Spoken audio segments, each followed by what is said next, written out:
নমস্কার, আমি অ্যাস্ট্রোলজার সম্রাট গোস্বামী। আজ যে কথাটা বলবো, আমাদের হরোস্কোপে আমরা কি করে বুঝবো আমাদের লটারি প্রাপ্তির যোগ, আমরা কিভাবে বুঝবো এটা।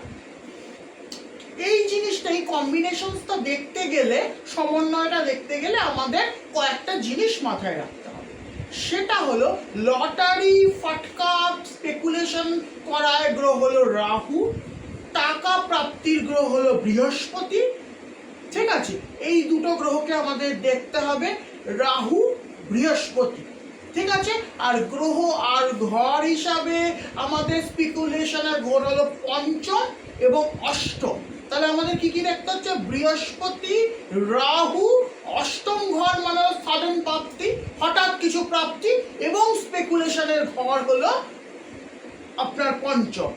আর নিজটাকে তো দেখতে পাবেন না, আমি টাকা পাচ্ছি মানে নিজ গ্রহ ঘর লগ্ন।